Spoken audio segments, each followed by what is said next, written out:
வணக்கம். இன்றைய செய்திகளை விரிவாக பார்ப்பதற்கு முன்பாக முதலில் இந்த நேரத்திற்கான தலைப்புச் செய்திகள். வங்கக்கடலில் வரும் 16ஆம் தேதி உருவாகிறது புதிய காற்றழுத்த தாழ்வு பகுதி. தற்போது நிலவும் ஆழ்ந்த காற்றழுத்த தாழ்வு பகுதி 12 மணி நேரத்தில் வலுவிழக்கும் என வானிலை மையம் கணிப்பு.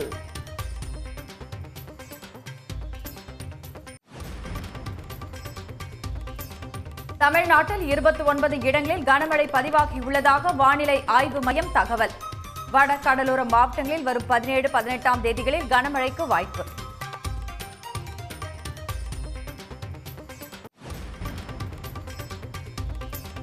எவ்வளவு மழை பாதிப்பு ஏற்பட்டாலும் அதனை எதிர்கொள்ள அரசு தயார் நிலையில் உள்ளது.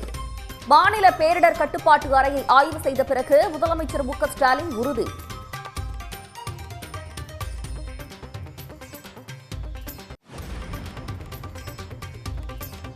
திருவண்ணாமலையில் 2668 அடி உயர மலை உச்சியில் ஏற்றப்பட்டது மகா தீபம்.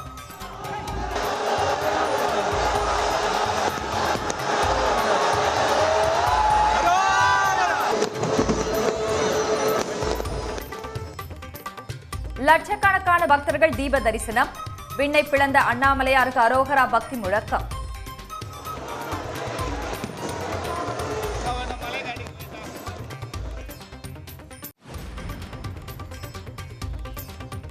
நெல்லை மாவட்டத்தில் கொட்டி தீர்க்கும் மழையால் தாமிரபரணி ஆற்றில் கரை புரளும் வெள்ளம். தாழ்வான பகுதிகளில் வசிக்கும் மக்களுக்கு வெள்ள எச்சரிக்கை.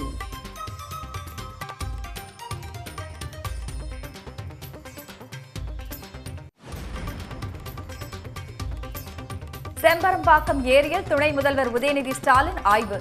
நீர்வரத்து மற்றும் வெளியேற்றம் குறித்து அதிகாரியிடம் கேட்டறிந்தார்.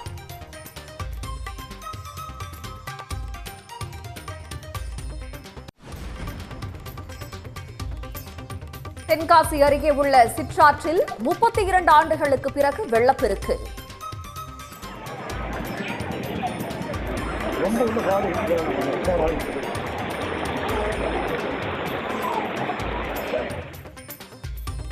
தென்காசியில் இருந்து குற்றாலம் செல்லும் சாலையில் போக்குவரத்து துண்டிப்பு.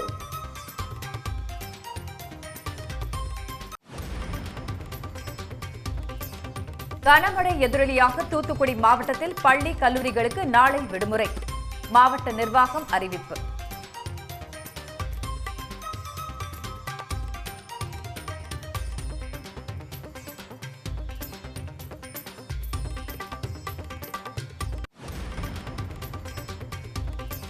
முல்லைப் பெரியாறு அணைக்கு நீர்வரத்து வினாடிக்கு 12,000 கனஅடியாக அதிகரிப்பு.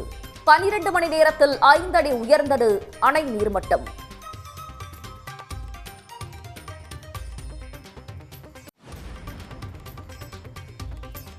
கனமழையால் மன்னார்குடியில் 1000 ஏக்கர் சம்பா பயிர்கள் நீரில் மூழ்கி சேதம்.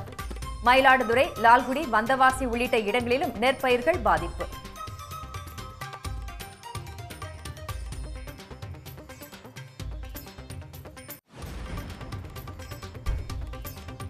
மதுராந்தகம் அருகே கிளியாற்று வெள்ளப்பெருக்கில் சிக்கிய பேருந்தை மீட்பதில் சிக்கல்.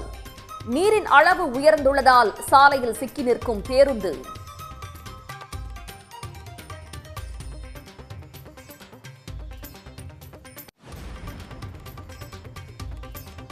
பாடகர் டி.எம். கிருஷ்ணாவுக்கு சங்கீத கலாநிதி விருதை MS சுப்புலட்சுமி பெயரில் வழங்கக்கூடாது என்ற உத்தரவு ரத்து. தனி நீதிபதியின் ஆணை ரத்து செய்து சென்னை உயர்நீதிமன்ற 2 நீதிபதிகள் அமர்வு உத்தரவு.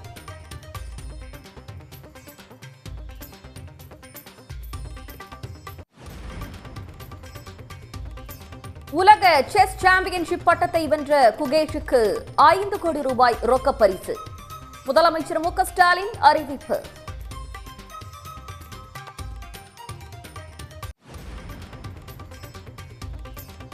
பத்து ஆண்டு ஆட்சியில் அரசியல் சாசனத்தை பலவீனப்படுத்த பாஜக முயற்சி. மக்களவை கன்னிப்பேச்சில் பிரியங்கா காந்தி குற்றச்சாட்டு. நடிகர் அல்லு அர்ஜுனுக்கு ஜாமீன் வழங்கியது தெலுங்கானா உயர்நீதிமன்றம். நம்பள்ளி நீதிமன்றத்தில் கைது உத்தரவுக்கு இடைக்கால தடை. வங்கக்கடலில் அடுத்த 48 மணி நேரத்தில் புதிய காற்றழுத்த தாழ்வு பகுதி உருவாகக்கூடும் என்று சென்னை வானிலை ஆய்வு மையம் தெரிவித்துள்ளது. சென்னையில் செய்தியாளர்களை சந்தித்த வானிலை ஆய்வு மையத்தின் தென்மண்டல தலைவர் பாலச்சந்திரன் கடந்த 24 மணி நேரத்தில் அதிகபட்சமாக நெல்லை மாவட்டம் ஊத்து பகுதியில் 54 சென்டிமீட்டர் மழை பதிவாகி இருப்பதாக அவர் குறிப்பிட்டுள்ளார்.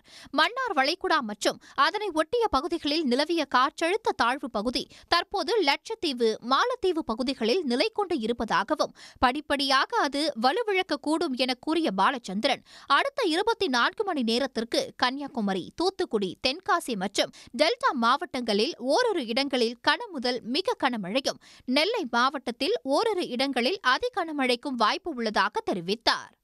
மன்னார் வளைகுடா மற்றும் அதனை ஒட்டியுள்ள பகுதிகளில் நிலவிய காற்றழுத்த தாழ்வு பகுதி இன்று லட்சத்தீவு மற்றும் மாலத்தீவு பகுதிகளில் நிலவுகிறது. இது தொடர்ந்து படிப்படியாக மேற்கு திசையில் நகர்ந்து வலுவிழக்கக்கூடும்.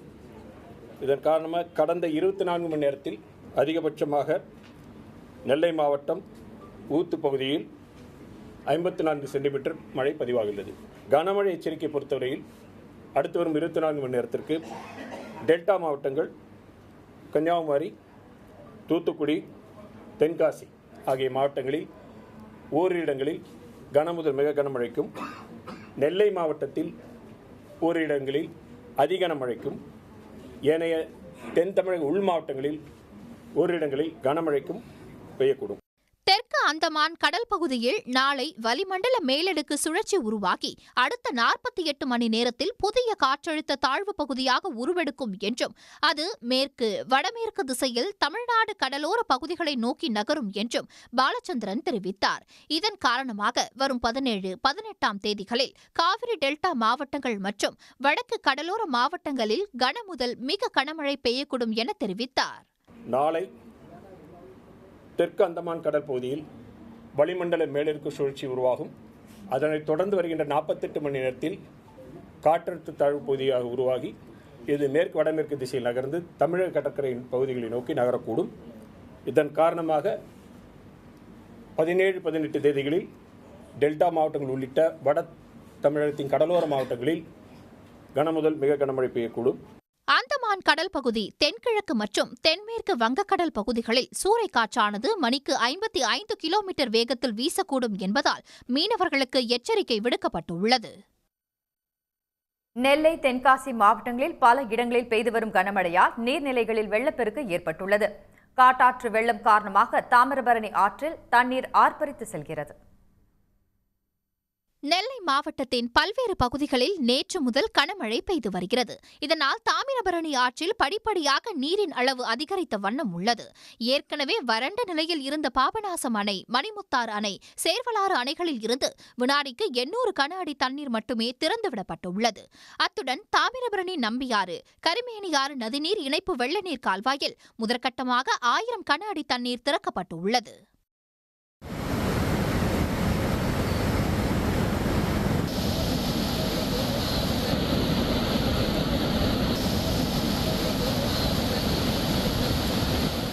மறுபுறத்தில் காற்றாற்று வெள்ளம் காரணமாக தாமிரபரணியில் தண்ணீர் அளவு வினாடிக்கு 70,000 கன அடியாக உயர்ந்துள்ளது. தொடர்ந்து மழை பெய்வதால் நெல்லை மாநகர பகுதி வழியாக ஓடும் தாமிரபரணியில் வினாடிக்கு 1,00,000 கன அடி வரை தண்ணீர் அதிகரிக்கலாம் என்று எதிர்பார்க்கப்படுகிறது. எனவே பொதுமக்கள் எச்சரிக்கையாக இருக்க வேண்டும் என்றும் தாழ்வான பகுதிகளில் வசிக்கும் மக்கள் பாதுகாப்பான இடங்களுக்கோ அல்லது அரசு நிவாரண முகாம்களுக்கோ சென்று தங்குமாறும் நெல்லை மாவட்ட நிர்வாகம் கேட்டுக் கொண்டுள்ளது. இதற்கிடையே விலையில் 1 மணி நேரத்திற்கும் மேலாக கனமழை பெய்தது. இதனால் சாலைகளில் குளம் போன்ற மழைநீர் தேங்கியது. அதில் வாகனங்கள் ஊர்ந்தபடி சென்றன. நெல்லை மாவட்டம் இளங்கி என்ற இடத்திற்கு செல்லும் சாலையிலும் 30 அடி உயரமுள்ள பாலத்தை தொட்டபடி வெள்ள நீர் செல்கிறது. இதனை பொதுமக்கள் வியப்புடன் பார்த்து செல்கின்றனர். தாமிரபரணி ஆற்றில் முக்குடல் என்ற இடத்தில் ஆற்றில் சிக்கி தவித்த நீரேற்று நிலைய ஊழியர்கள் 4 பேர் கயிறு கட்டி மீட்கப்பட்டுள்ளனர். மாவட்ட தீயணைப்பு நிலைய அதிகாரி வினோத்குமார் தலைமையில் அம்பாசமுத்திரம் தீயணைப்பு நிலைய அலுவலர் பலவேசம் முன்னிலையில் 4 ஊழியர்களும் மீட்கப்பட்டனர்.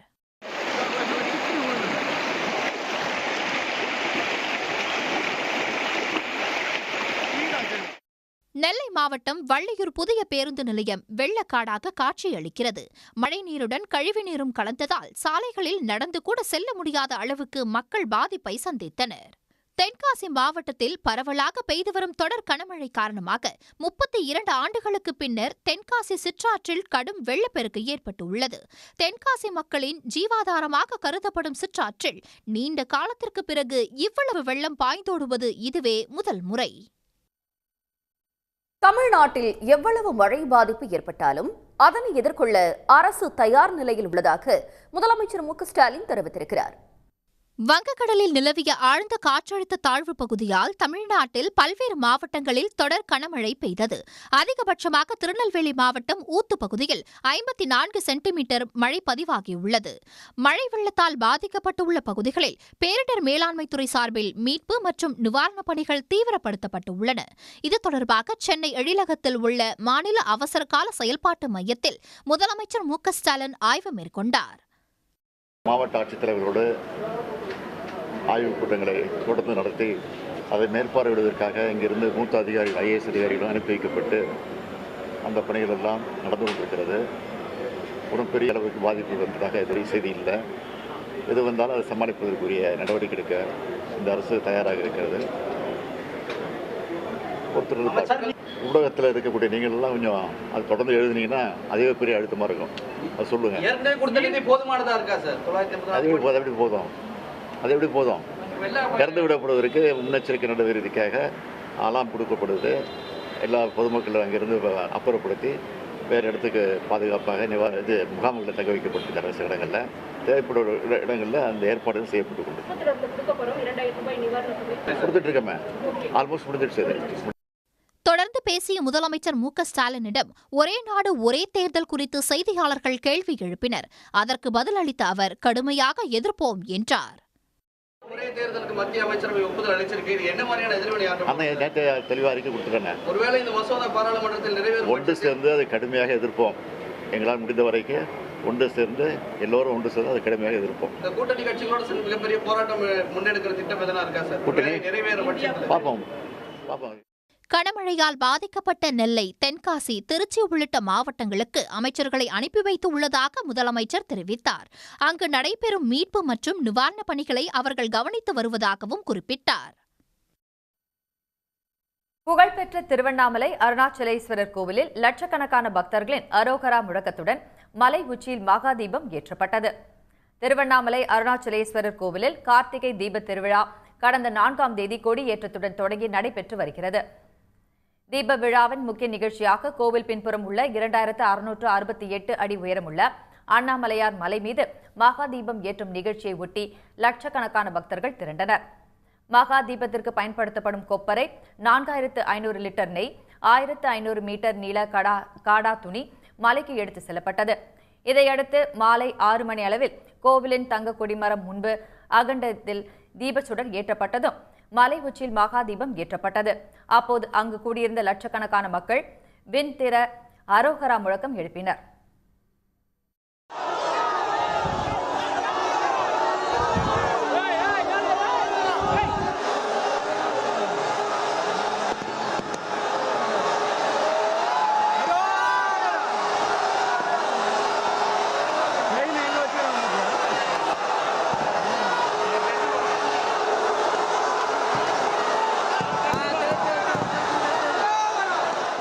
வந்துட்டு இந்த தீபத்துக்கு வந்துட்டு நல்ல கருமாக்கள் குறையுது, பாவங்கள் நீக்குது, அவங்க குறையெல்லாம் நிவர்த்தி ஆகுதுன்னு சொல்லி வந்திருக்காங்க.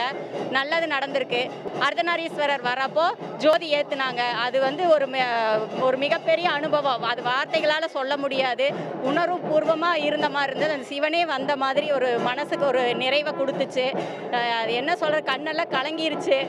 அர்த்தநாரீஸ்வரர் உருவான இடமே திருவண்ணாமலை தான். அம்பாள் தன்னோட தவம் மெச்சி அண்ணாமலையார் தன்னோட சிவபெருமான் வந்து தன்னோட இடபாகம் கொடுத்த இந்த தலத்துல அர்த்தநாரீஸ்வரர் ஒரு நிமிஷம் அந்த வர காட்சி தான். தீபத்தை பார்க்கறதுக்கு தான் அவர் வெளியே வராரு. அப்ப நம்ம இருந்து அந்த இடத்துல உட்கார்ந்து அர்த்தநாரீஸ்வரர் பார்க்கறது இன்னும் சிறப்பு. அதோட உணர்வுகள் இன்னும் அதிகமாக உணரப்படும். அந்த ஒளி ஏற்றும் போது ரொம்ப ரொம்ப ஒரு மாதிரி கூஸ்பம், அது எப்படி சொல்றதுன்னு தெரியல. அந்த அளவுக்கு ரொம்ப அவ்வளோ ஆச்சரியமா இருந்துச்சு. முன்னதாக அதிகாலையில் அண்ணாமலையார் சந்நிதி கருவறை முன்பு பரணி தீபம் ஏற்றப்பட்டது.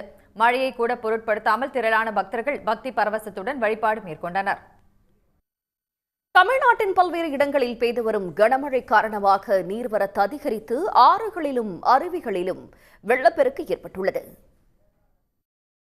திருப்பூர் மாவட்டம் உடுமலை அருகே உள்ள அமராவதி அணை நீர்பிடிப்பு பகுதிகளில் பெய்த கனமழையால் அமராவதி ஆற்றில் வெள்ளப்பெருக்கு ஏற்பட்டுள்ளது.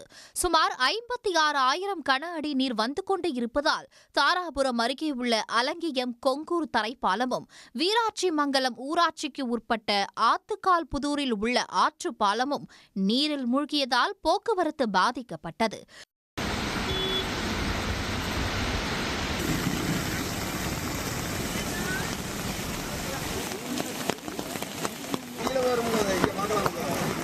கரூர் மாவட்டத்தில் அமராவதி ஆற்றின் கரையோர பகுதிகளில் பொதுமக்கள், சுற்றுலா பயணிகள் உள்ளிட்டோர் ஆற்றில் இறங்கி குளிக்கவோ மீன்பிடிக்கவோ கூடாது என பொதுமக்களுக்கு மாவட்ட நிர்வாகம் எச்சரிக்கை விடுத்துள்ளது. கொல்லிமலையில் பெய்த தொடர் மழையால் சேலம் மாவட்டம் கெங்கவல்லி அருகே உள்ள சுவேத நதியில் வெள்ளப்பெருக்கு ஏற்பட்டுள்ளது. இதனால் ஆற்றின் குறுக்கே தென்கரை என்ற பகுதியில் கட்டப்பட்டு இருந்த தரைப்பாலம் உடைந்தது.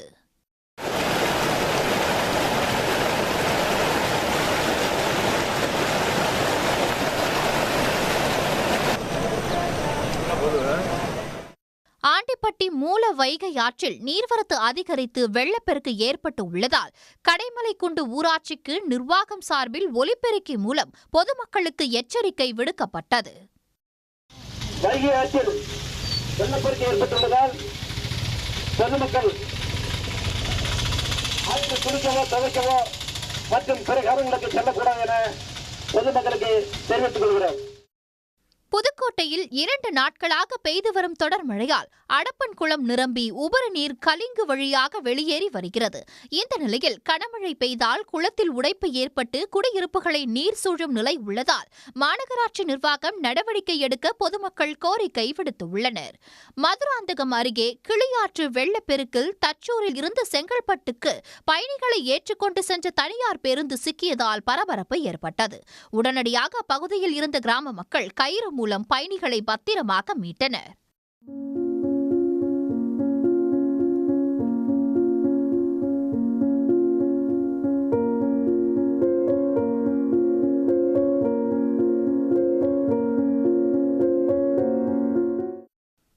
மாவட்டம் போடி மேற்கு தொடர்ச்சி மலைப்பகுதிகளில் தொடர் மழையால் கொட்டக்குடி ஆற்றுக்கு நீர்வரத்து அதிகரித்துள்ளது. இதனால் அணைப்பிள்ளையார் அருவியில் நீரானது ஆர்ப்பரித்து கொண்டு செல்கிறது. மேலும் கொட்டக்குடி ஆற்றில் குளிக்க வேண்டாம் என பொதுப்பணித்துறை எச்சரிக்கை விடுத்துள்ளது. பழனி மற்றும் சுற்றுவட்டார கிராமங்களான ஆயக்குடி, நெய்க்காரப்பட்டி, பாலசமுத்திரம் உள்ளிட்ட இடங்களில் தொடர் மழை பெய்து வருகிறது. பாலாறு, குதிரையாறு உள்ளிட்ட அனைத்து அணைகளும் முழு கொள்ளளவை எட்டியுள்ளது. தென்காசி சுற்று வட்டாரத்தில் கொட்டும் கனமழையால் குற்றால அருவிகளில் இதுவரை இல்லாத அளவில் வெள்ளப்பெருக்கு ஏற்பட்டுள்ளது. வங்கக்கடலில் உருவான காற்றழுத்த தாழ்வு பகுதி காரணமாக தென் தமிழ்நாட்டில் 2 நாட்களாக பலத்த மழை பெய்தது. தென்காசி சுற்று வட்டாரத்தில் நேற்று காலை முதல் விட்டுவிட்டு கனமழை பெய்தது. நீர்பிடிப்பு பகுதிகளில் பெய்த மழையால் குற்றால அருவிகளில் வெள்ளப்பெருக்கு ஏற்பட்டது. இதனால் 5 அருவி, மெயின் அருவிகளில் குளிக்க தடை விதிக்கப்பட்டது. இந்த நிலையில் நேற்று இரவு 10 மணிக்கு குற்றால மெயின் அருவியில் இதுவரை இல்லாத அளவில் கடுமையான வெள்ளப்பெருக்கு ஏற்பட்டது. அருவியை ஒட்டியுள்ள பாலத்தை தாண்டி தண்ணீர் ஆக்ரோஷமாக விழுந்தது. அருவியில் நீர்வரத்து அதிகரிக்க தொடங்கியவுடன் அங்கு பணியில் இருந்தவர்கள் முன்னெச்சரிக்கை நடவடிக்கைகளை மேற்கொண்டதால் உயிர் சேதம் தவிர்க்கப்பட்டுள்ளது.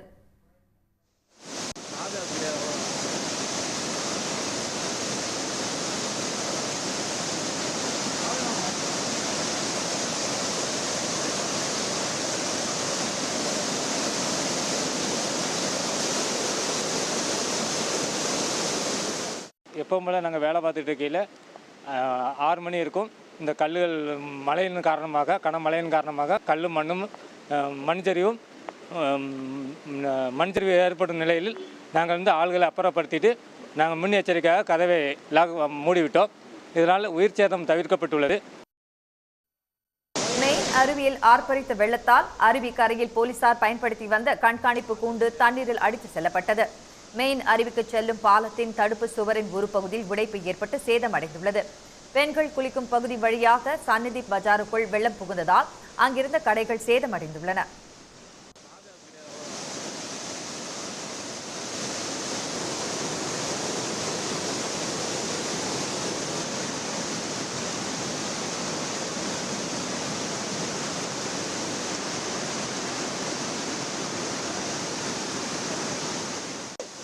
இன்று காலையிலும் குற்றால அருவியில் நீர்வரத்து அதிகரித்து காணப்படுவதால் குளிப்பதற்கு விதிக்கப்பட்ட தடை நீட்டிக்கப்பட்டுள்ளது.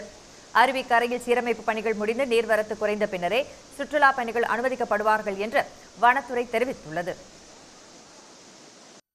திருவண்ணாமலை மாவட்டம் செங்கம் பகுதியில் இரண்டாவது முறையாக மழையில் சிக்கி பல ஆயிரம் ஏக்கர் நெற்பயிர்கள் நீரில் மூழ்கின. திருவண்ணாமலை மாவட்டம் செங்கம் சுற்றுவட்டார பகுதிகளில் சுமார் 20,000 ஏக்கருக்கு மேல் நெற்பயிர்கள் பயிரிடப்படுகின்றன. பெஞ்சல் புயலின் போது விளைநிலங்களுக்குள் மழைநீர் புகுந்திருந்தது. அது வற்றத் தொடங்கிய நிலையில் நேற்று திடீரென்று பெய்த கனமழையால் பயிர்கள் முற்றிலுமாக சேதமாகின. நீரில் மூழ்கிய பயிர்களை பயன்படுத்த முடியாத சூழல் ஏற்பட்டுள்ளதால் விவசாயிகள் வேதனையடைந்திருக்கிறார்கள். அறுவடை செய்ய காத்திருந்த நேரத்தில் மழையால் பாதிக்கப்பட்டு பயிர்கள் சேதமானதை அடுத்து உரிய நிவாரணம் வேண்டி அரசுக்கு விவசாயிகள் கோரிக்கை விடுத்திருக்கிறார்கள். நைட்டிலேருந்து நல்ல அடமழையா பெஞ்சு ஃபுல்லாக தண்ணி பயிர் பூரா தண்ணி சாயுது. எப்படி தான் அந்த பயிர் அறுவடை பண்ணுறது என்ன பண்ணுறதுன்னு ஒன்றுமே புரியல. வாங்கிக்கிற கடனுக்கு என்ன பதில் சொல்ல தெரியல. ஒரு ஏக்கராக்கு வந்து குறைஞ்சபட்சம் 20,000 to 25,000 வரையும் செலவு பண்ணியிருக்கோம். இந்த நெல் அறுவடை பண்ணால் கடங்காரனுக்கு வட்டி கட்ட முடியுமா இல்லை என்ன பண்ணுறதுன்னு ஒன்றும் தெரியாத மிக. அரக்கோணம் அடுத்த பொய்கைநல்லூர் பகுதியில் பெய்த தொடர் மழை காரணமாக கால்வாய் உடைந்து 100 ஏக்கர் பயிர்கள் நீரில் மூழ்கின. பயிர் அழுகும் நிலை ஏற்பட்டுள்ளதால் விவசாயிகள் கவலை தெரிவித்திருக்கிறார்கள். கால்வாய் சரியாக தூர்வாரப்படாததால் உடைப்பு ஏற்பட்டு விளைநிலங்களுக்கு நீர் புகுந்திருப்பதாக விவசாயிகள் குற்றம் சாட்டுகின்றனர். நீரில் மூழ்கிய பயிர்களுக்கு உரிய நிவாரணம் வழங்க வேண்டும் என்று விவசாயிகள் கோரிக்கை விடுத்திருக்கிறார்கள்.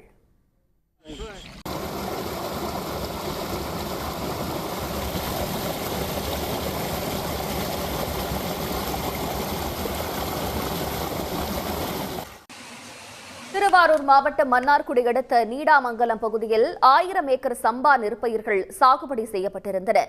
சுமார் 3.50 லட்சம் ஏக்கர் பரப்பளவில் சம்பா மற்றும் தாளடி சாகுபடி செய்யப்பட்டுள்ளது. கடந்த 3 தினங்களாக பெய்த கனமழை காரணமாக நெற்பயிர்கள் முற்றிலுமாக நீரில் மூழ்கின. அறுவடைக்கு தயாராக இருந்த பயிர்கள் தற்போது அறுக்க முடியாத சூழல் ஏற்பட்டுள்ளதால் விவசாயிகள் வேதனை அடைந்திருக்கிறார்கள். பயிர் காப்பீடு செய்த அனைத்து விவசாயிகளுக்கும் பயிர் காப்பீட்டுத் தொகை முழுமையாக வழங்க வேண்டும் என்று விவசாயிகள் கோரிக்கை விடுத்திருக்கிறார்கள்.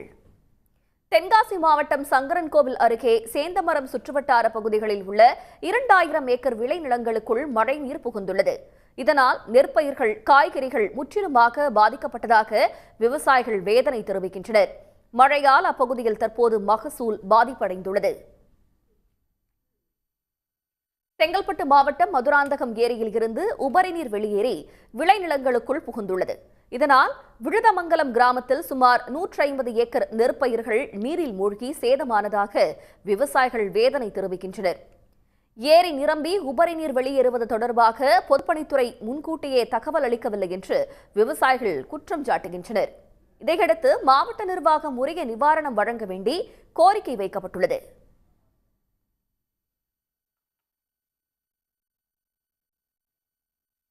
விழுப்புரம் மாவட்டம் செஞ்சி அருகே 35 ஆண்டுகளுக்கு முன்பு கட்டித்தரப்பட்ட அரசின் தொகுப்பு வீடுகள் சிதிலமடைந்து மோசமான நிலையில் உள்ளதால் உடனடியாக மாற்று ஏற்பாடு செய்து தருமாறு பாதிக்கப்பட்ட மக்கள் கோரிக்கை விடுத்திருக்கிறார்கள். செஞ்சி அருகே உள்ள கீழ் பாப்பம்பாடி கிராமத்தில் கடந்த 35 ஆண்டுகளுக்கு முன்பு தமிழ்நாடு அரசால் தொகுப்பு வீடுகள் கட்டித்தரப்பட்டன. இங்குள்ள 40க்கும் மேற்பட்ட வீடுகளில் பட்டியல் பிரிவு மக்கள் குடும்பத்துடன் வசித்து வருகின்றனர். தொடர் கனமழை உள்ளிட்ட காரணங்களால் பழமையான அந்த வீடுகள் சிதிலமடைந்து காணப்படுகின்றன. மழைக்காலங்களில் வீடுகளில் தண்ணீர் புகுந்து விடுவதோடு கான்கிரீட் மேற்கூரைகள் இடிந்து விடும் நிலையில் உள்ளதாக அங்குள்ள மக்கள் அச்சம் தெரிவித்துள்ளனர். பேசுறோம். இந்த வீடு ரொம்ப விழுந்து கொட்டுது, கம்பி கொட்டுது. 35 வருஷம் ஆகுது வீடு கட்டி. தண்ணி ரொம்ப மொண்டு ஊத்த முடியல கீழே பசங்களை வச்சுக்கிட்டு. ராத்திரிலாம் தூக்கம் இல்லைங்க. கீழே பூரா மேலே உயிர தண்ணி கீழே பூரா பொத்துன்னு உயுது. அப்படியே பத்தா உயுதுங்க. எங்களால் முடியலைங்க. உடம்பு சரியில்லை. மழையில நனைஞ்சிக்கணும், குளிரில் ஒன்றும் தாங்க முடியல. அண்டு விட்டும் போக முடியாது. எல்லா கூட அப்படித்தாங்க. எனவே கீழ்ப்பாப்பம்பாடி கிராமத்தில் உள்ள அரசின் தொகுப்பு வீடுகளை அதிகாரிகள் ஆய்வு செய்ய வேண்டும் என மக்கள் கோரிக்கை விடுத்துள்ளனர். மேலும் ஆபத்தான சூழலில் வசித்து வரும் தங்களுக்கு உடனடியாக மாற்று வீடு கட்டிக் கொடுக்குமாறு பாதிக்கப்பட்ட மக்கள் கோரிக்கை விடுத்துள்ளனர். இளம் வயதில் உலக செஸ் சாம்பியன்ஷிப் பட்டத்தை வென்ற தமிழ்நாட்டைச் சேர்ந்த குகேஷுக்கு 5 கோடி ரூபாய் ரொக்கப்பரிசு வழங்கப்படும் என்று முதலமைச்சர் மு.க. ஸ்டாலின் அறிவித்துள்ளார். சிங்கப்பூரில் நடைபெற்ற உலக செஸ் சாம்பியன்ஷிப் போட்டியில் தமிழ்நாட்டைச் சேர்ந்த இளம் கிராண்ட் மாஸ்டர்களில் ஒருவரான குகேஷ் நடப்பு சாம்பியனான சீனாவைச் சேர்ந்த டிங் லிரேனை வீழ்த்தி வரலாற்று சாதனை படைத்தார். மிக இளம் வயதில் உலக சாம்பியன்ஷிப் பட்டத்தை வென்ற குகேஷுக்கு வாழ்த்துகள் குவிந்து வருகின்றது.